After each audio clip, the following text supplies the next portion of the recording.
Hi everyone, we're here at Devoxx 2014, and I'm here with people that know a thing or two about Java.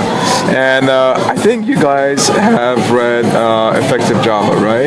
Yes. Yeah. So this is Eamonn, this is Christian, and we're here to talk about annotation processing, code generation, and two specific projects. So why don't we start with annotation processing? For those that haven't been exposed to it, you want to explain what that is? So it's something that was introduced as a standard with Java 6.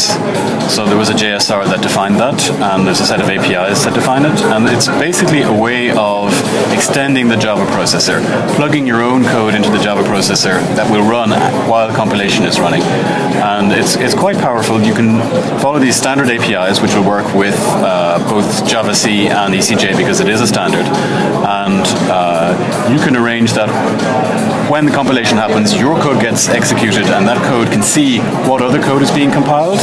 And it can also generate new code that will be compiled alongside the original code. So doing that means that you can, first of all, you can do additional checks because you can emit error messages and they will show up in the right place. Mm-hmm. If you're using an IDE, they will show up as red lines. There's a problem here. And secondly, then you can augment the code, the input code of your program with this new generated code. So the fact that it's at the compiler level obviously means that you still get the benefit of using, you mentioned an IDE and all the tool chain, and that is very critical. About performance, is that something that people need to worry about? It's not something that we've noticed as a problem, so I think it's probably all right. So the reason you were here talking about annotation processing and that we're talking about it now is that this enables for some interesting features, and one of the projects you've been working on is AutoValue, is that the proper name? Yes. And that's a project on its own. Can we say it's built by the Guava team? Yeah. Yes. Some relation to it? It's part of a larger effort of projects that all do annotation processing for various purposes. AutoValue does value type, really easy, low boilerplate value types. So, AutoValue, if I mentioned Effective Java, if you haven't read it, guys watching this and gals, you should read it. It talks about how you have to implement equals hash code. What else? What is the third one? Two-string. Two-string. Thank you. So then that's a major pain, right? And that is painful, yes. But why? Remind us, why do you need to do that, and how are you solving this? So you don't absolutely have to implement two-string, but you really want to implement equals and hash code so that you can use your values as keys in like hash map or hash set.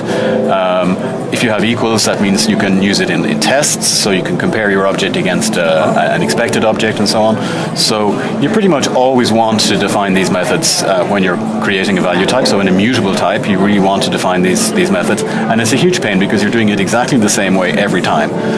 So the idea of AutoValue is instead of so you define basically abstract methods that are the properties of your object. So your class is an address. You say abstract class address, and you say abstract string street address, abstract int postcode, and so on.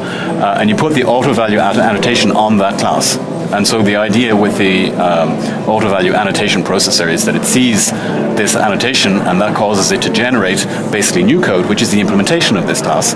So you have this abstract class, which is the interface that the client code sees, and then you have a sort of private implementation of that class, a subclass, that basically writes those methods for you. So it writes the implementations of those two abstract methods that you defined, and it also writes the implementation of the equals and hash code and two-string methods. So it's a simple idea, but it's just a huge benefit in terms of avoiding having to rewrite the same sorts of things over and over again. So if I want to use it, it's like a jar I add. The easiest way to do it is with Maven. I mean, you just express a dependency on it with Maven, and everything just works. And this has no impact on any jar that you generate, right? This is all tooling.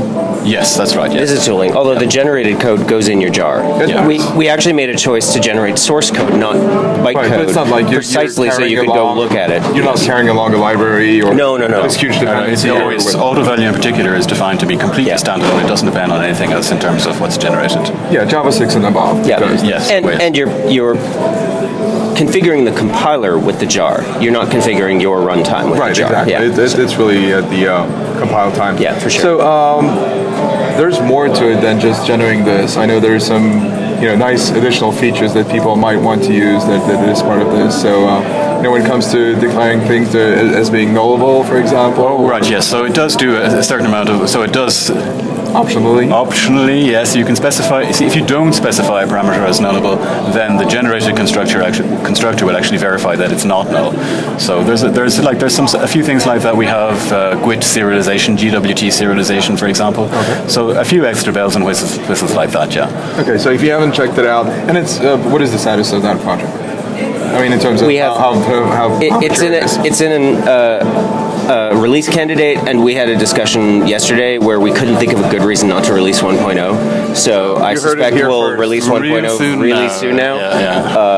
There's a little bit of touching up in terms of the outer features and maybe some documentation improvements, but we've been using it in production code at Google for quite a while now at Head. Yes. And it hasn't changed much in the last couple of months. And it is an open source project developed in the it's on GitHub. It's the GitHub in the Google project space called Auto, AUTO. Yep. Okay, great. Yeah. So let's switch gears a little bit and talk about something, Christian, you've been spending some time on, which is Dagger, which is really, when you look at it, another use of annotation processing where a lot of work is done at the compile time, so that in terms of performance, startup time, and many other things, you don't have to do it at runtime. So tell us how you use, what is Dagger real quickly, and how it uses APT. Yeah, so Dagger is, in essence, a JSR 330 compliant dependency injection framework. At inject. Just like every other dependency injection framework these days, you have classes that you control the constructor for, and you can mark add inject on the constructor, and then they declare their dependencies as constructor parameters. Or you have a configuration for things that can't have constructors, like interfaces that need to be bound. And we have some annotations at module for the module configuration classes, and app provides to declare the methods that will provide these types that you don't have constructors for. And what it does is it looks at these annotation signals and says, hey, what are the dependencies that were declared, and can we satisfy these with all of the things that we know? And then it just does that work for you. So traditionally, things like Spring and Juice, etc., would use reflection at runtime to analyze these signals and yank them all together. And what we wanted was, first of all, to have some improved performance on Android. And reflection is pretty slow on Delvik, and so that was one of the inceptions of Dagger, one of the motivations for it. Secondly, we wanted to move errors from runtime late in the game to compile times. It's always good to move your errors forward, and with annotation processors, we found a way that we could generate code that could do what the reflection did, because we did the reflective analysis at compile time. And we could also emit the errors and warnings, as Éamonn mentioned, so we could actually turn these wiring errors that you would normally have to do some kind of an internal logging system or an internal observation to figure out what is my wiring. You can now see it at compile time. You know when you got it wrong, and it'll catch cycles and all of these sorts of things. So you mentioned that mobile and Android in particular was the motivation. The original, the original one. So has this evolved? Because it sounds like it has evolved. Yes, there are a number of things you cannot do because you're doing stuff at compile time, so you cannot be as dynamic and to be clear, we've never had it as a goal to be as fully dynamic as the runtime-based dependency injection systems. Like Juice will always have more capabilities because it can dynamically slurp things up at the last minute, which we will never be able to do quite the same. Although we found that a lot of places where we were using reflection, like graph analysis, for example, that we're doing at compile time, there are other kinds of sort of the assembling of new things that is often done at reflection that we found we can also do at compile time. So we have some people that had implemented plug-in systems on top of Juice, and they were trying to use Dagger, and they were like, well, how do we do that? Because we can't dynamically build the shell around this thing because it's static, and they just turned their plug-in into a Dagger-like annotation processor system, so they would generate Dagger modules, which then our processor would generate the resulting DI code for, and it just works amazingly well for that sort of thing. So we just kept pushing the reflection problem further out, and got a lot of the benefits in even even layers on top of Dagger. It's kind of fascinating. So same question is for AutoValue. What is Dagger 2? We're talking mostly about Dagger 2 here, by the way.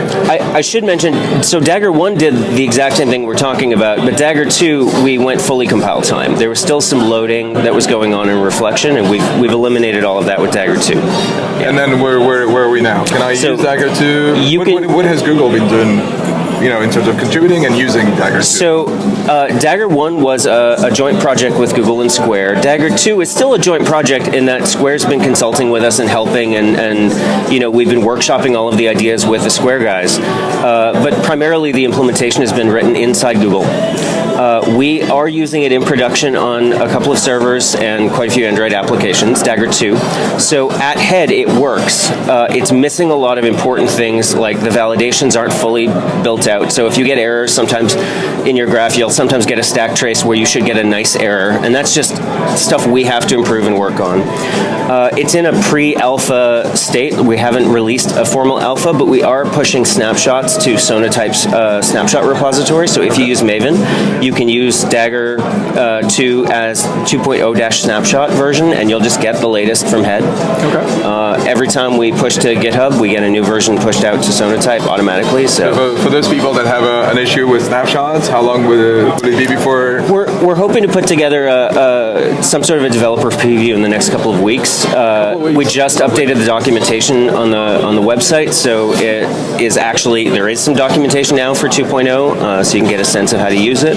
Now that we've done a couple of talks, and Jake Wharton's doing a talk later today here at the conference, so we think people will be in good shape to receive a developer preview in the next couple of weeks. Great. Yeah. Well, so I guess that's all the time we have for Christian Eamonn. Thank you very much. Thank you. AutoValue, Dagger, all powered by Annotation Processing, and with super low overhead, no runtime dependency or whatsoever. So thanks for answering my question. Yeah, our pleasure. And do check out those projects. Thanks. Thank you very much. Thanks.